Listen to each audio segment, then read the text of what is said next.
not much audio. Yeah, you Hello? can take them. Hello, hello? Hello? We should hear. Yes? Can you hear me at the back? Hands up They if you can. can hear me at the back. Oh, now you can hear me. Sorry? They will join. Astrid said Yeah, sit here. next step.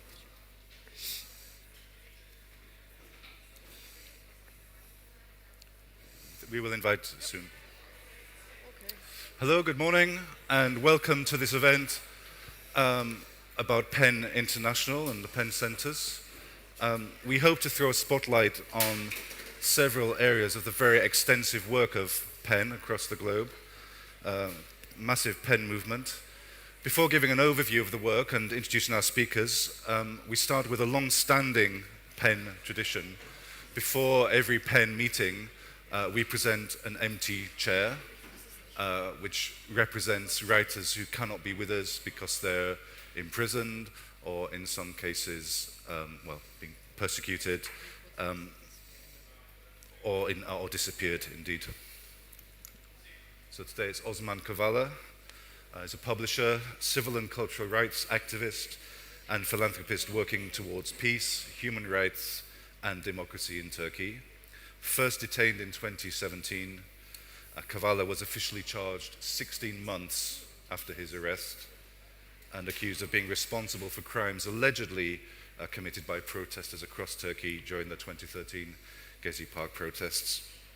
In 2020, he was acquitted of those charges, only to be told hours later that a new investigation had been opened against him, and he was returned to prison. In February 2022, the Council of Europe voted to begin infringement proceedings against Turkey over its failure to abide by a ruling from the European Court of Human Rights, urging Kavala's immediate release. In April 2022, Kavala was convicted of attempting to overthrow the government and sentenced to aggravated life in prison. This sentence was upheld on appeal in December 2022, and in fact, a couple of weeks ago, the Court of Cassation also upheld. It's very sad. 4 co-defendants received 18 years in prison. PEN International considers the charges against Kavala and his co-defendants to be a direct violation of their right to freedom of expression, motivated by their promotion of civil and political rights. PEN International calls for their immediate and unconditional release.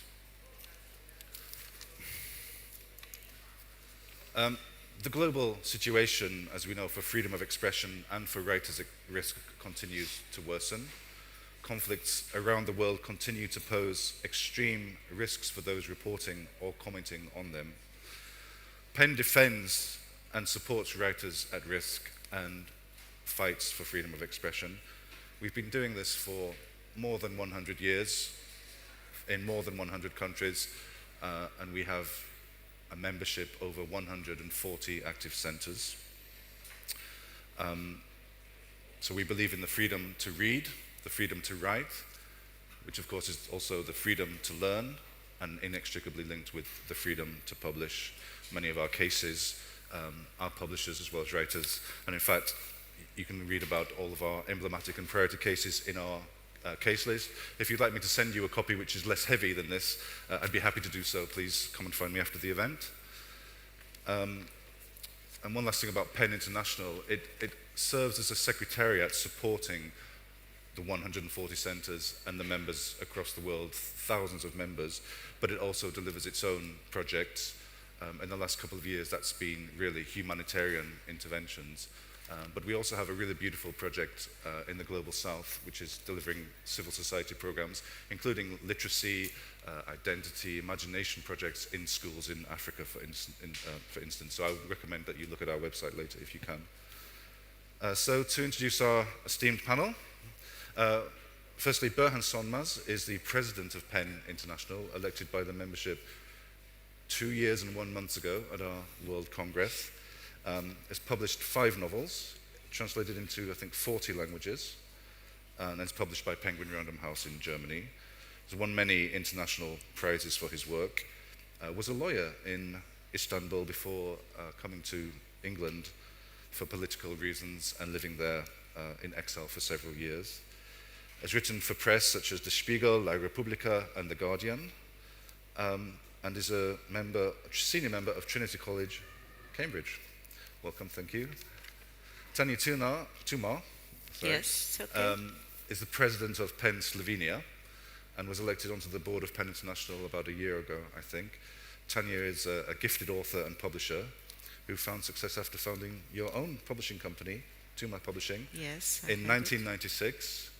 In 2010, she left the publishing world to write novels and has been very active in the PEN movement for at least 10 years, I think. 10 years. So yes. welcome and thank you. I'll introduce just quickly, we'll also be hearing from Astrid Vehstedt, who is Vice President of PEN Deutschland and also their Writers-in-Exile officer, and we'll be hearing about that program a little later. Astrid will be in conversation with Peshman Golchin, I hope I said that right. Peshman, thank you for coming, who is one of the Writers-in-Exile that we've been supporting. I just apologize, there was a change in the program. We originally advertised another writer who was from Afghanistan anonymously, but unfortunately he's had a family bereavement and can't be with us. So thank you, Peshman, for stepping in at short notice. Burhan, I think the first question. 2 years of being president of PEN International. Has it been how you expected, or have you had any surprises? To be honest, I thought that I knew PEN International and the situation across the world very well, so I was prepared psychologically. But I never expected that it would be more chaotic beyond my knowledge and expectations.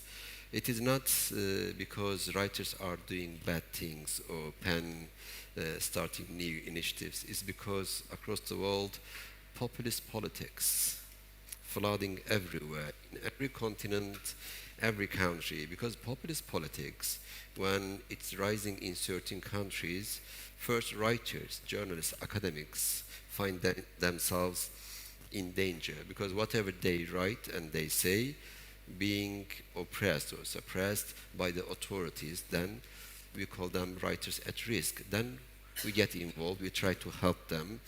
We support their freedom of expression, but in worst cases, then we need to rescue them from prison, sometimes from their own country, and to relocate them. Every year now, as you just mentioned, the case list, maybe you can see a few hundred names, but we choose that a few hundred names out of thousands of names of writers, journalists, academics, and this is just a small part of our work. And you can imagine how big, demand it is. We have nearly 140 PEN centers across the world. We are PEN International. We are trying to coordinate and help our local PEN centers with 40,000 members of writers. And still, it's not enough to help those writers who are at risk. Yeah, thank you. Tanja, a similar question for you. I know this is very difficult with all the attacks on writers across the world and threats to freedom of expression, but if you had to highlight areas of most concern to you over the last year since you joined the board, what would you highlight? Well, of course, we are, Slovenia has strong ties with Ukraine. So what's happening there, and particularly the death of a researcher, writer, and poet, Victoria Melina, and the death of writers, is very difficult for me personally. As a writer, when you said publishing, and when I jumped to writing, of course, I studied a lot of bad things that were happening in my area, that is the area of former Yugoslavia, because I wrote books about it. So the witnesses of women being raped in Hague, and I must say that Bosnian women were the first to speak out, and with the help of Monica Hauser, they made it a crime. Rape is a war crime now. Before Bosnia, it was not. It was just a collateral damage. So studying all this and being empathetic, as every writer must be, brought me to a lot of pain. But what I see in PEN, it's pain and pain. When I was presenting in the case list and studied the names, people being persecuted, threatened by nationalists. So my big concern is also our area. There's a lot of Russian narratives in the lands of former Yugoslavia. There's a lot of negative propaganda, and democracy that was very frail. We just became independent, democratic countries 30 years ago, is now really shrinking. Our rights are shrinking. In Slovenia, Croatia, not so much maybe, but the rest of the countries, yes.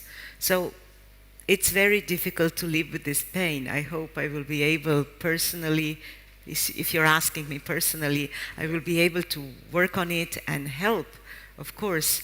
And I would wish 400,000 writers to join us and to help us in this work. Because today it is him or her, tomorrow it can be me.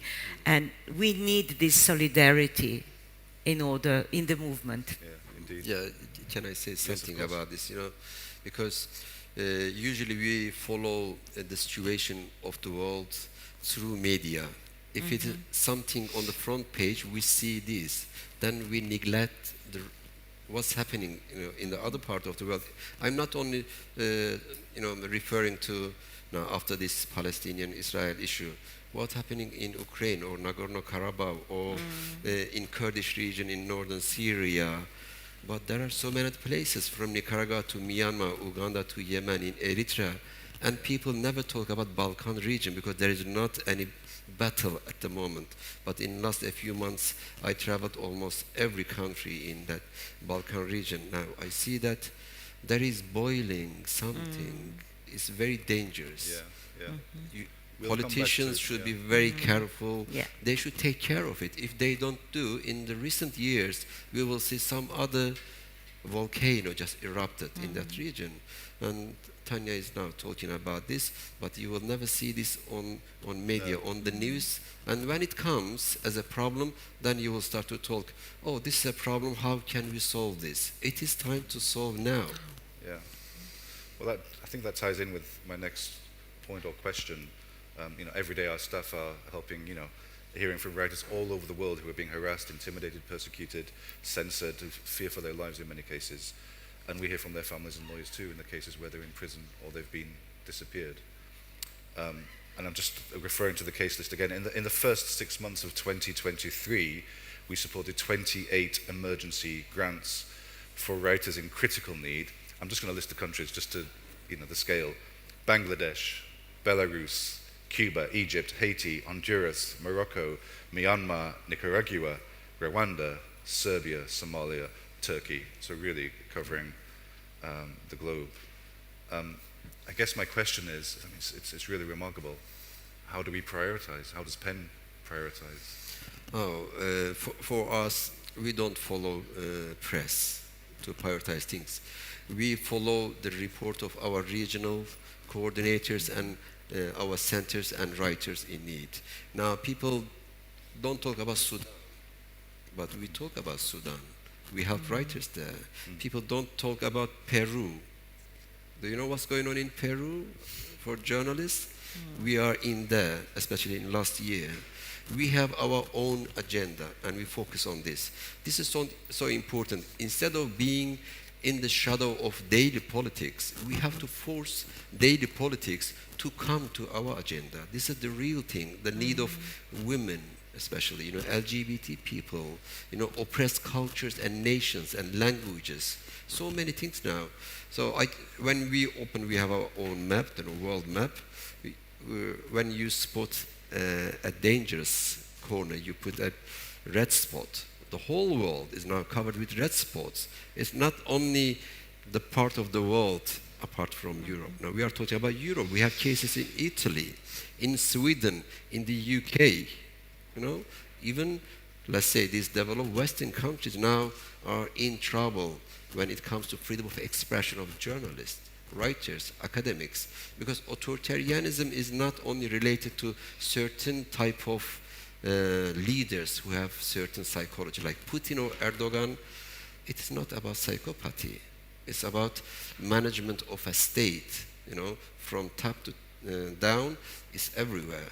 We have just seen what happened in the United States with Trump, and it's not only Russia or China and other countries. The whole world needs the attention of civil society, citizens. We need to take care of our own world.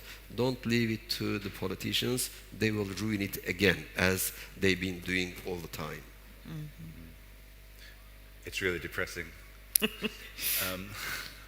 And I'm naturally an optimist, naively perhaps, but I wonder if I can come towards a question about, about hope. I mean, for me, it ties back to the PEN Charter and the vision of PEN, which is really a beautiful project, bringing people together across borders, across languages. And I think there sometimes is hope. Just recently, PEN International and English PEN spoke at the UN Human Rights Council, and directly because of that, the story is that the father of an exiled Egyptian writer, Ahmad Gamal Ziada, his father had been arrested and put in prison in Egypt, linked to, and to put pressure on the son, the writer who was in exile, and because of PEN's advocacy at the UN, his father was released. I don't really know what my question is, but how do we stay strong? How do we keep hope? Yeah. Tanja. Well, we must stay strong for the admiration of all these brave men and women. I'm looking at one right now. I'm looking at a woman right now who persevere, who in their fight for democracy, for humanism, for positive values that actually glues the society together and make us function. Because in a world without solidarity, without rules, without our relations, what are we? Even animals have structures, and humans, of course, should need them more. So the courage is one point of hope for me. Solidarity is another one. And if I may so, we all, many of us are parents, grandparents. We must do something for our future. As Burhan said, politicians will mess it up. They have set up wars in the past, and they will in the future, because many times it's their own good that is for them the goal, not the good of people they should represent. Particularly in the Balkans, we see these individuals standing up, trying to be world leaders to, I don't know, to do what. But actually they are exploiting their people who live in poverty sometimes. I will say, for example, Serbia, exploiting them in order to promote themselves and to stay in power.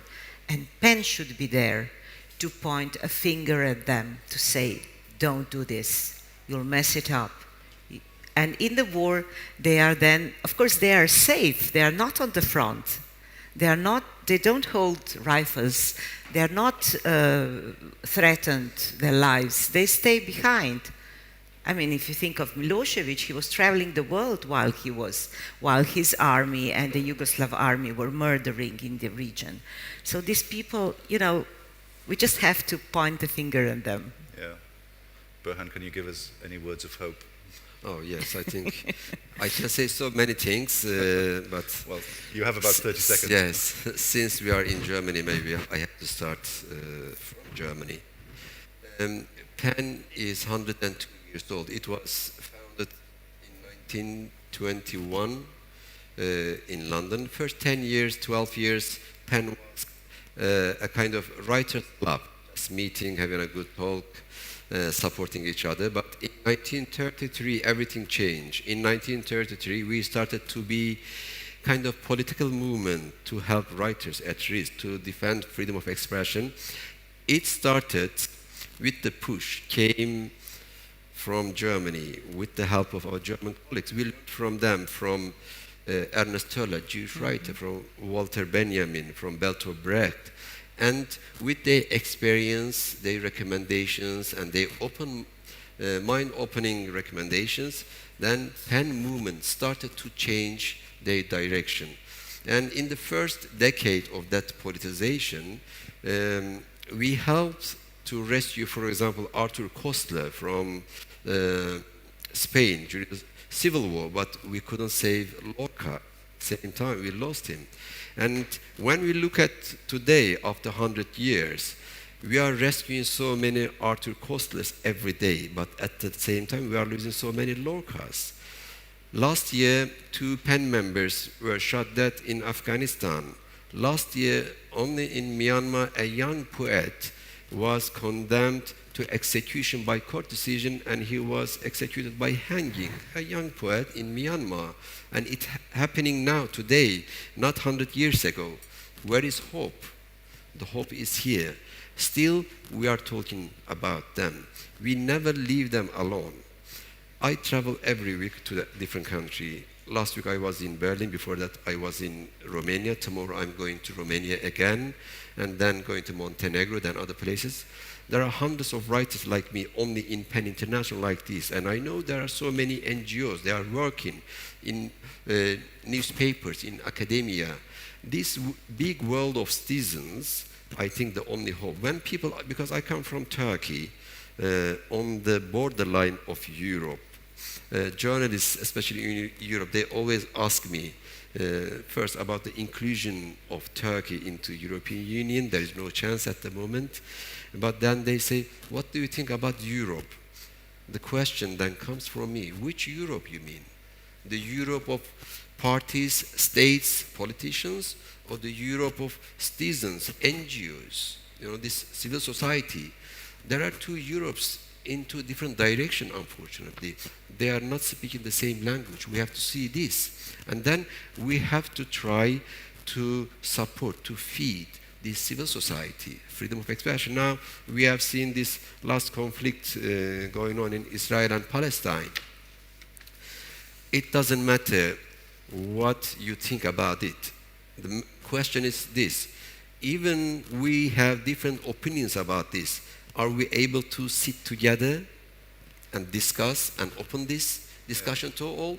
As PEN International, we have an official view about this issue. We released a statement 5 days ago, but we are an organization of 40 members, writers, and writers speak.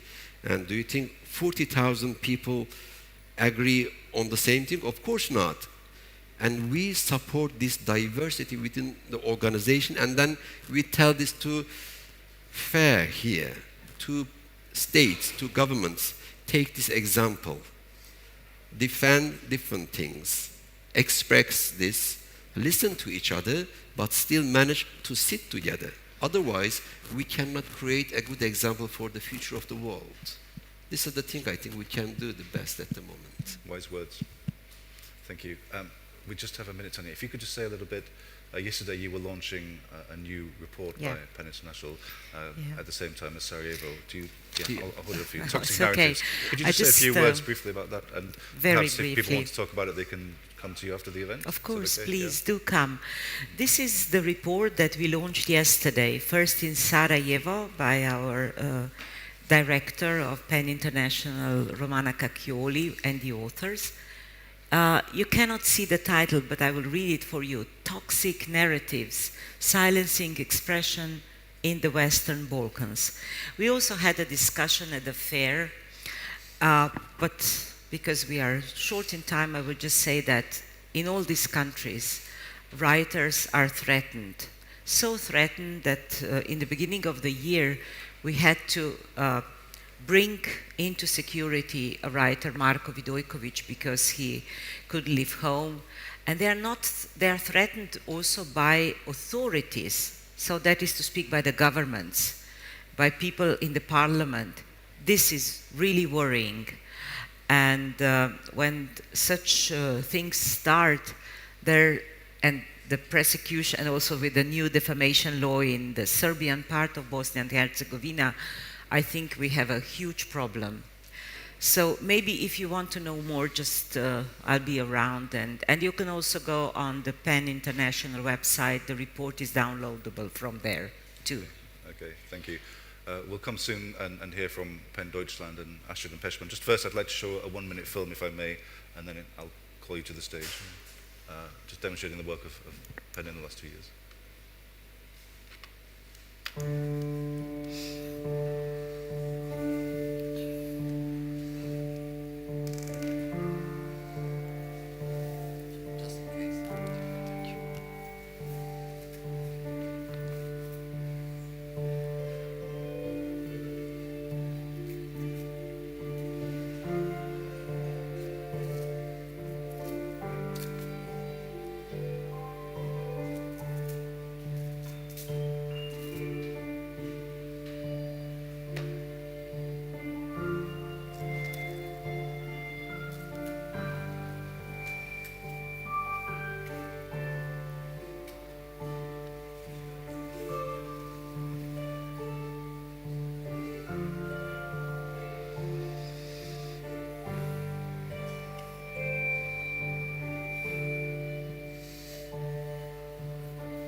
You'll have seen some names of writers listed there. I'll just give a quick update since the film was made. Rahil Dawud last week was awarded the Writer of Courage Award as part of the PEN Pinter Prize organised by English PEN. Tsitsi had her conviction quashed by the High Court in Zimbabwe, so that's good news. Not much good news with the other cases where the writers are still imprisoned and the problems are ongoing. I wish we could talk a little bit about Nicaragua, but I don't think we have time, unfortunately. But just an example of ways that writers have been persecuted. Several of our members have been forced into exile from Nicaragua and have had their citizenship revoked and have had their property, including their homes, confiscated and their bank accounts frozen. So it really is, it's actually really upsetting. I'd like to welcome to the stage, then, please, Astrid Vehstedt, Vice President of PEN Deutschland. You're welcome to stay if you like to stay for the conversation. Yeah, I think so. And then we'll maybe come back at the end. Yeah. Welcome Astrid, who also runs the Writers-in-Exile program. And Peshman Golshin, who's very kindly agreed to talk to us and step in at short notice. Astrid, can I hand over to you? Is that okay? Unless you have any thoughts on what we've been saying about the work and hope. Yes. Can you repeat the question? It was a little bit, I didn't hear. I'm handing over to you. Oh, yes, thank you. Yes, thank you very much, Burhan, Tanja, and Paul for inviting us also for this conversation. My name is Astrid Vehstedt. I'm the Writers-in-Exile officer of PEN Germany. I'm also a writer and director. And I'm very happy to have Peshman Golshin from Iran here. He is in our program, a Writers-in-Exile program. Originally, we planned to have one of our writers from Afghanistan here, and there was a very tragic event. His father disappeared here in Germany and was found dead 3 days later. We are still investigating the real circumstances. It could be an accident, but we are not sure.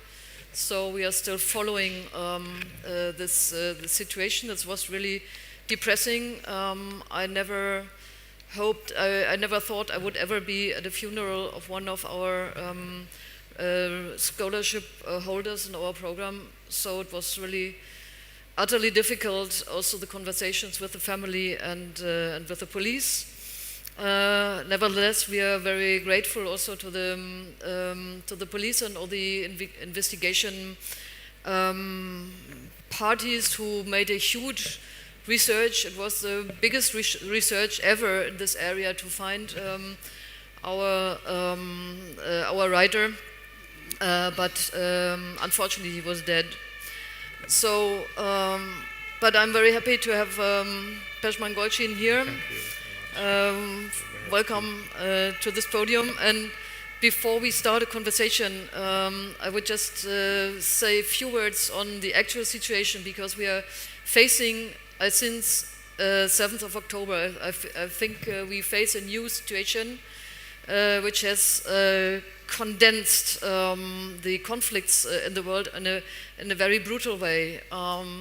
We were talking about the Israeli-Palestinian issue. I think it is not an issue anymore. It is, in this time, an attack of a radical organization and the Hamas on Israel in a way which reminds me personally, as a German citizen, very much of what I studied on the Holocaust and also the Nazi time. So in Nazi Germany, we had death squadrons, the SS and the SD, who were entering houses and killing Jews, who were squadrons sent to small villages, also assembling the Jews together and killing them brutally. This is and this reminds me of what I heard now from Israel.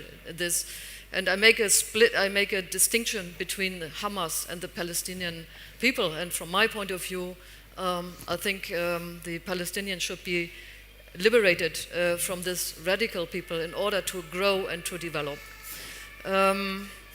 Now, the Writers-in-Exile program, and this is also a link, has a reference to this time, to the Nazi Germany, because the Nazis persecuted, murdered, and drove into exile many writers, whether they were Jews or were political opponents. They persecuted them, and some of them they murdered. So Burhan has already referred to this. And this program is trying to do the opposite, and this was also the idea behind it, because it's now existing 24 years, to invite persecuted writers now to Germany and give them shelter, and not only give them shelter and support them, but also give them the possibility to continue their writing in a relative safety, because what is safe today? We don't know. I just talked about our writer from Afghanistan, and also the global world, also the social media. So everything which you have as tools today, which could be positive, can also turn in a negative way, and working back on people who are here in relative safety. So now I would like to ask first question to Pejman. So because you came here, so what was your first experience? What was the way from where you came to us, and what did you experience? Thank you. Is an important question, and I should say hello to all of us and say thank you for your program, and for dear Burhan, dear Tanja. This question is an important question because I would like to divide the meaning of writers in danger. What's the meaning of the writers in danger? I divided this concept to three parts.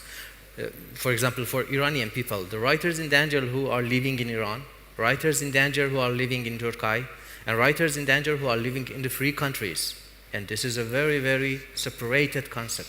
Writers in danger who are living in the free countries, for my first experience that I had in Deutschland, I treated from Islamic group who live in Germany and Europe, and the Islamic group treated us, me and my wife, and we went to the police because we wrote and we had a conversation with a magazine in opposite of the political Islam.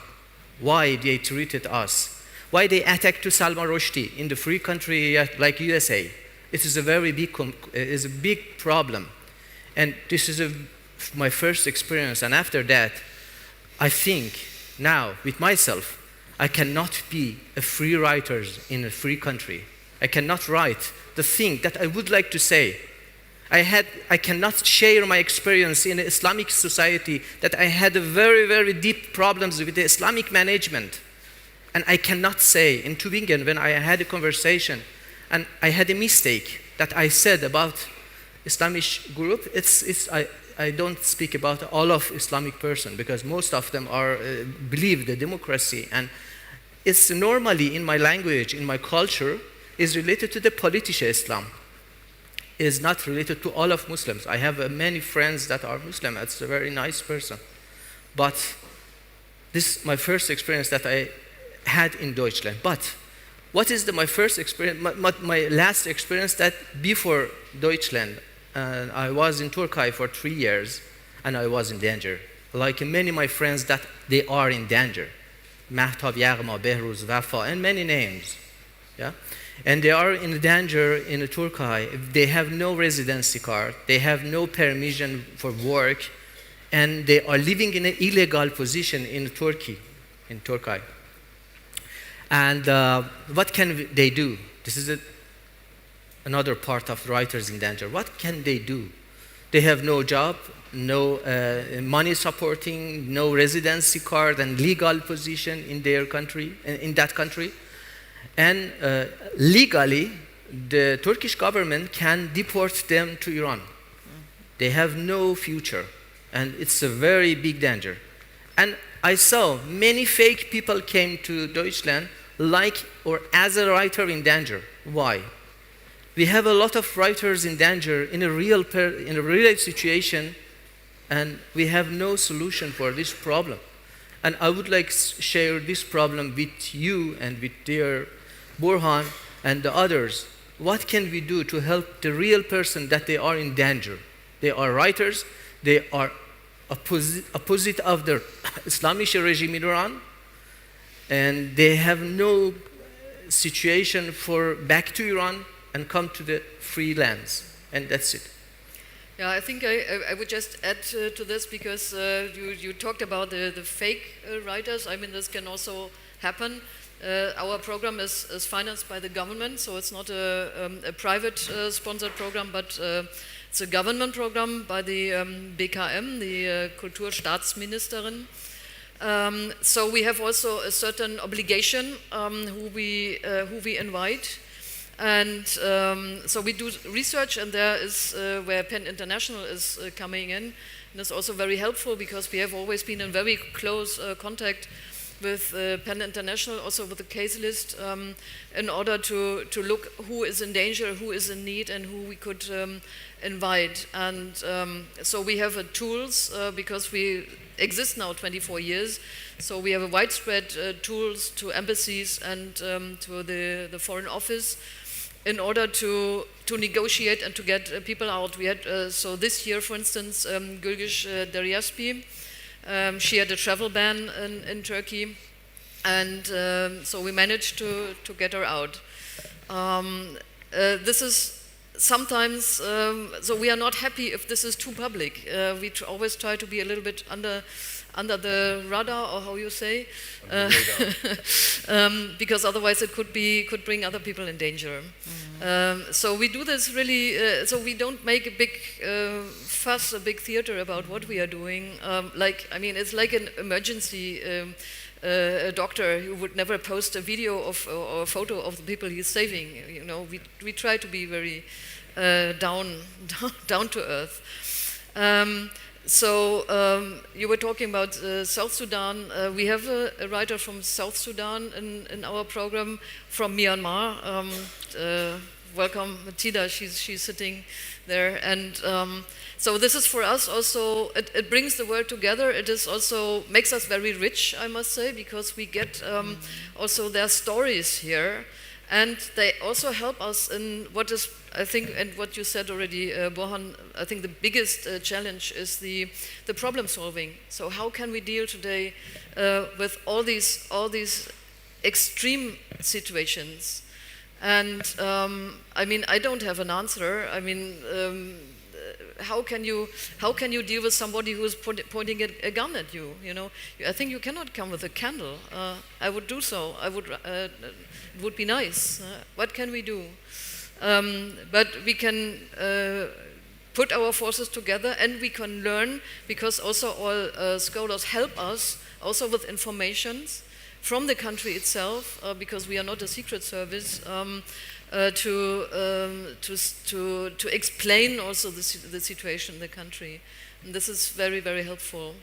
Now, Peshman, now you directly, you said you are threatened and you cannot express yourself as you like. I hope you can, but you're also coming from a country which has a regime, let's say. No, you come to a democratic country. What is your experience with that? I have many respects for your legal law and for reasonable law. And it's a very nice law for the democracy, and I like it. But when my friends are in a very bad situation, how can I live here, okay? My feeling is not good. For example, when the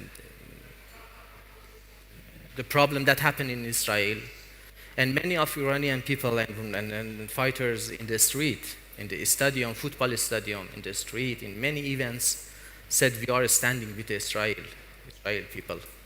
We are standing for them because the Hamas is a famous group for us, and we know who is Hamas, who is manager. Ismail Haniyeh, as we think, as Iranian, is not a leader of Hamas. Leader of Hamas is a Khamenei, I think, and we say in Iran many times.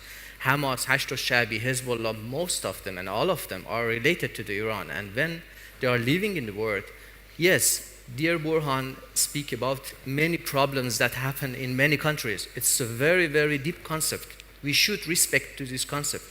And we are speaking about a totalitarianism, fascism. This kind of fascism is grow in Iran, and it's a very dangerous problem. And when I'm living here, my experience directly related to the Iran. When I'm living here, my experience directly related to the Iranian people's situation, Iranian writers, and I should speak about their problem, not my problem. In this time, I think, if I have a mistake, please, yeah, I think I should think about their problem, not my problem. And I thank you very much. The PEN helped me and support me, and I am a very good situation for my life. It's a very nice situation that I can write my text, and the PEN will translate my short stories book, and it's very great for me. It was my dream. But now, my important dream is Iran. I think for each writer, when I should speak about poem, story, and literature, I should speak about them. When I am here to speak about the politics, this is a political conversation. It's not literature conversation.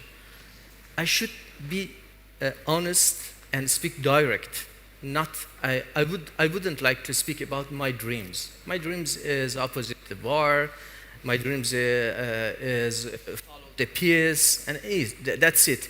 And in reality, in real politics, I should follow the reality. And in Iran, we have a lot of problems. This kind of regime that create many problems in Israel, in Europe, in USA. For example, when the people attacked to the Salman Rushdie, what's the reason of this attack? Directly came from the Khomeini, is a leader, last leader of Iran. 30 years ago, he said, all of Muslims who live in the world should kill the Salman Rushdie. Why? He said before 30 years ago. And then this problem came from Khomeini. I think the head of dragon is in Iran. Please, if you would like to follow the peace, please try to finish this dragon's action. Yeah.